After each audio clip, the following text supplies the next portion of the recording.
बिस्मिल्लाहिर्रहमानिर्रहीम। हम कंटिन्यू कर रहे हैं अपनी lecture series on the subject of management by Stephen P Robbins. अभी के लेक्चर में हम देखेंगे मैनेजर्स मेकिंग सर्टेन डिसीजंस वो किस तरह से होता है। लास्ट लेक्चर जो हमने देखा था उसमें हमने अंडरस्टैंड करने की कोशिश की थी कि डिसीजन मेकिंग प्रोसेस क्या होता है, उसके 8 स्टेप्स को हमने देख लिया था।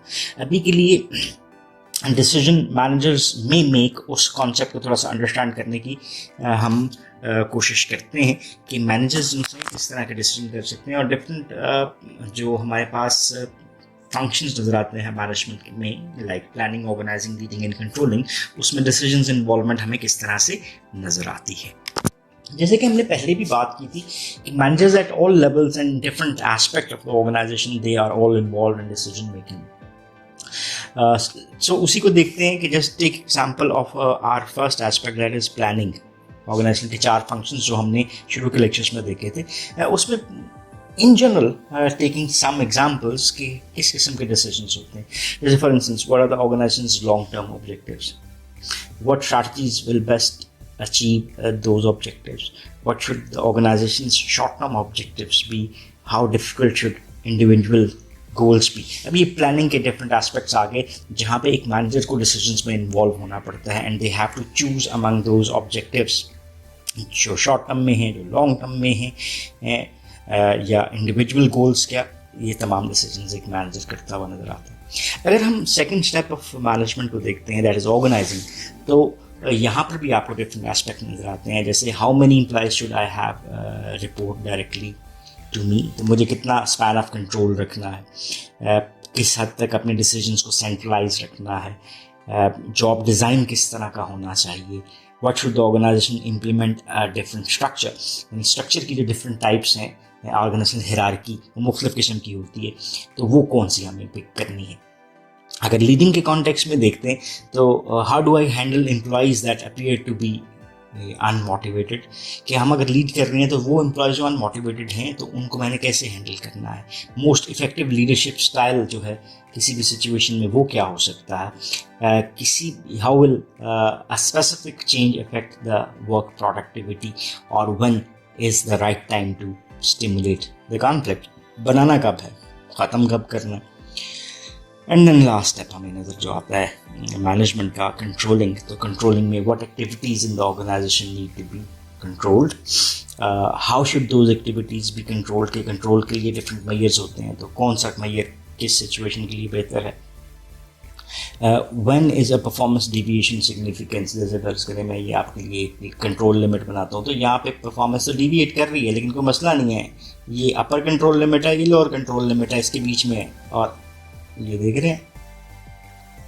अब ये देखें, जब हमारी अपर कंट्रोल भी ख़त्म होगी और लोअर कंट्रोल भी ख़त्म होगी, तो हमने ये देखना है कि किस वक्त हमें जो परफॉर्मेंस में प्रॉब्लम्स आ रही हैं, डिविएशंस आ रही हैं, उसको प्रॉब्लम समझते हुए उसमें इंडल्ज होना है। What types of management information system should the organisation have. So ये आपको एक बेसिस प्रोवाइड करता है of the different decisions that managers have to make according to the management perspective. So आगे चलते हैं और देखते हैं कि ये पर्सपेक्टिव क्या होते हैं। मोस्टली अगर हम बात करते हैं तो हर मैनेजर डिसीजन में इन्वॉल्व है, बार बार इसी चीज़ का जिक्र कर रहे हैं, लेकिन इसका ये मतलब नहीं है कि हर वक्त डिसीजन बहुत ज़्यादा टाइम कंज्यूमिंग होंगे, बहुत ज़्यादा कॉम्प्लेक्स होंगे, या उसको कोई ना कोई शख्स देख रहा होगा, कोई टॉप मैनेजमेंट ऑब्जर्व कर रही होगी। मोस्ट डिसीजन मेकिंग जो है मैनेजर्स की वो एक रूटीन में होती है, जैसे everyday decision that a manager has to make. So अगर इसको मैनेजर की जुबान में कहें तो यार ये तो 100 डिसीजन मुझे एक दिन में करने पड़ रहे हैं, तो it's not a big deal, ठीक है।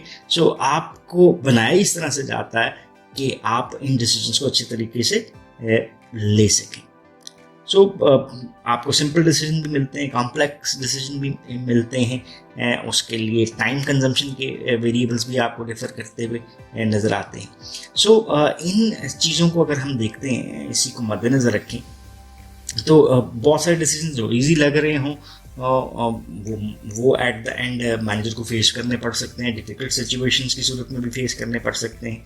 सो अगर इस अंदाज में देखें तो हमें डिफरेंट पर्सपेक्टिव नज़र आते हैं कि मैनेजर्स किस तरह से डिसीजन लेते हैं। सो उन 4 पर्सपेक्टिव के ऊपर हम बात करने जा रहे हैं of decision making of managers. In 4 perspective में हमें रैशनल डिसीजन मेकिंग का एक पर्सपेक्टिव नज़र आएगा, दूसरा पर्सपेक्टिव है हमारा बाउंडेड रैशनैलिटी का, और तीसरा पर्सपेक्टिव जो हमें नज़र आता है वो है रोल ऑफ इंट्यूशन के इंट्यूटिव डिसीजन मेकिंग आपको किस अंदाज में नज़र आती है, और then evidence based management.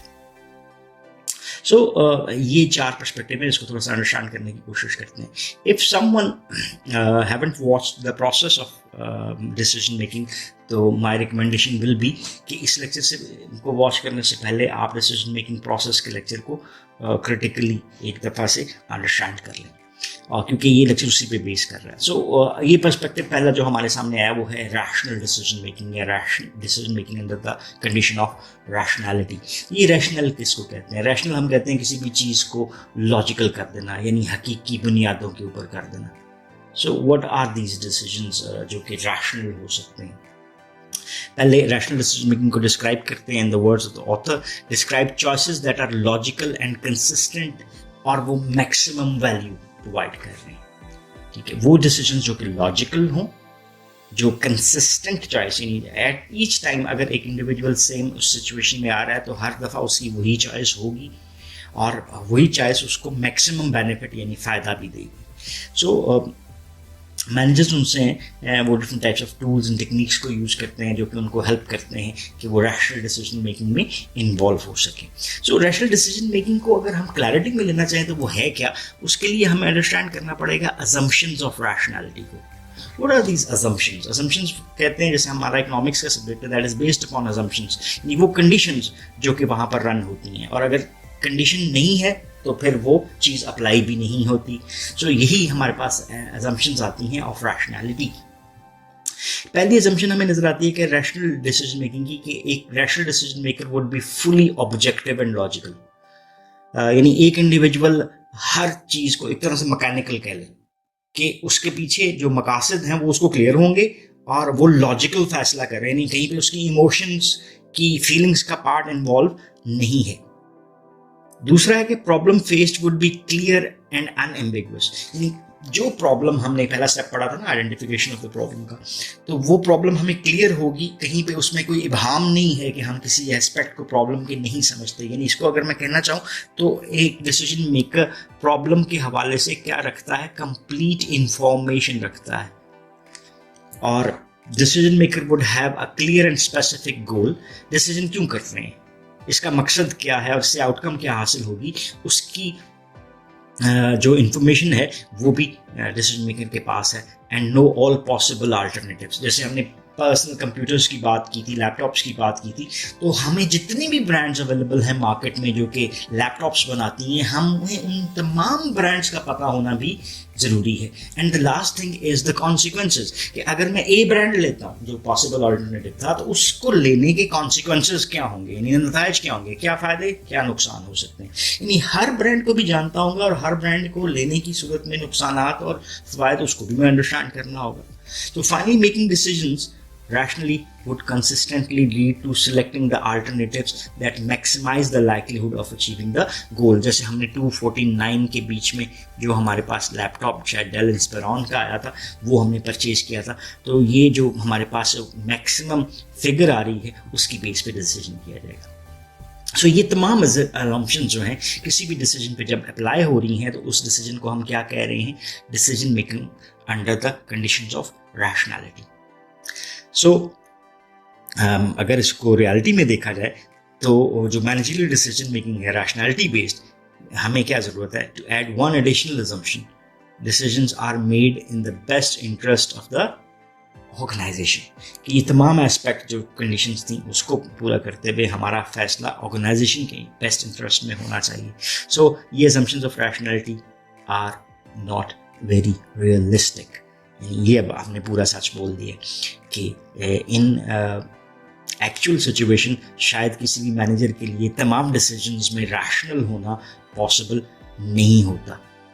But the next concept जो है वो हमें रैशनैलिटी से एक और कंडीशन पे लेकर जाएगा विच इज़ मोर प्रिवेलेंट, जो हमें डिसीजंस में नज़र आती है। So if we conclude this, तो रैशनल डिसीजन मेकिंग बहुत रेयर आपको नज़र आती है जब आप तमाम चीज़ों को साइंटिफिकली, ऑब्जेक्टिवली और लॉजिकली, जैसे हमने वो अभी लैपटॉप्स का डिसीजन किया था लास्ट लेक्चर में, जिसमें हमने तमाम अल्टरनेटिव्स को देखा, वेट्स एलोकेट किए, वेट्स के एलोकेशन की एनालिसिस किए और फिर डिसीजन किया।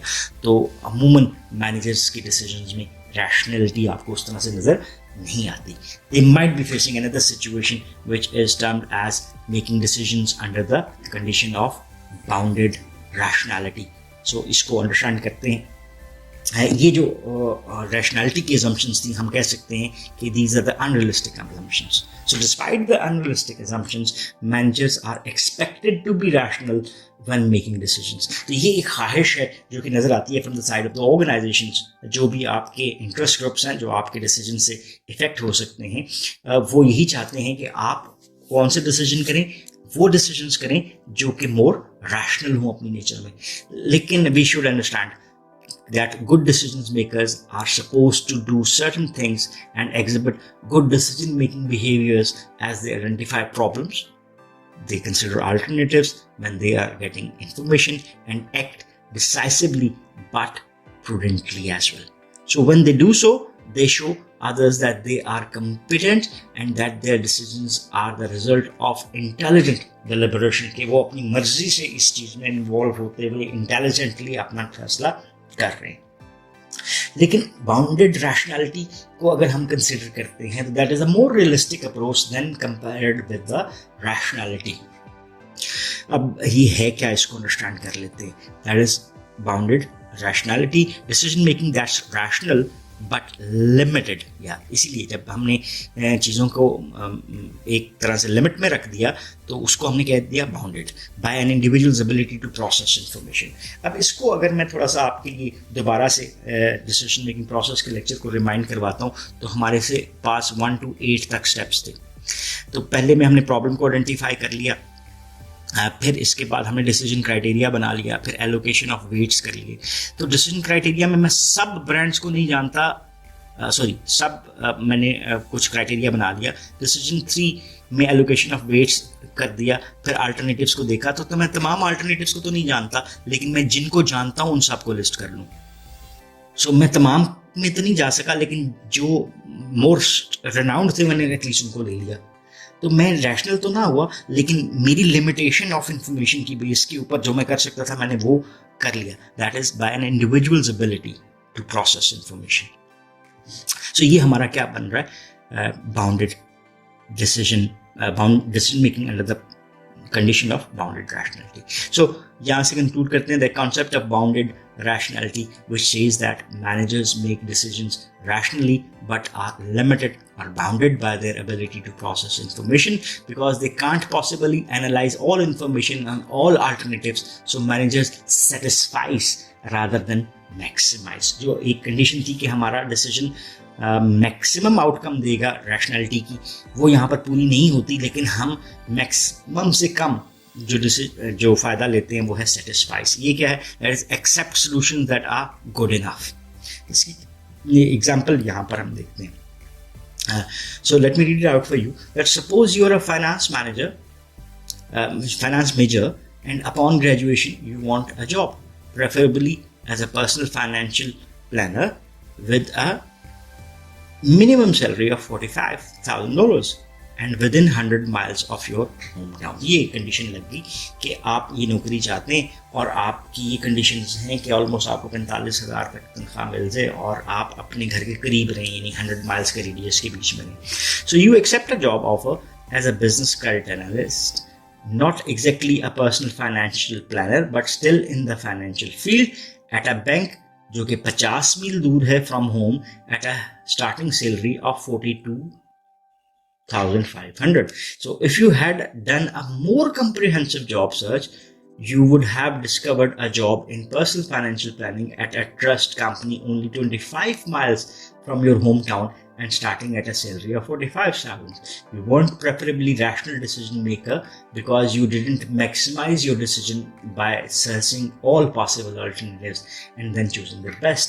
But because the first job offer was satisfactory, that is satisfies, you behaved in a bounded rationality manner by accepting it. So this is the one explanation of bounded rationality कि आप अगर तमाम information को assess कर सकते तो आपको दूसरी वाली चॉइस जो कि आपके लिए ज़्यादा करीब भी थी और ज़्यादा पैसा भी दे रही थी वो रैशनल डिसीजन बन सकती थी, लेकिन because of one's limited ability कि वो किन चीज़ों को असेस कर सकता है, नंबर ऑफ इन्फॉर्मेशन कितनी असेस कर सकता है, उसकी बिना के ऊपर उसका डिसीजन और वो जो उसको गुड इनफ बेनिफिट दे रहा है उसके लिए रीजनेबल हो सकता है, और वो डिसीजन क्या कहलाएगा under the condition of bounded rationality.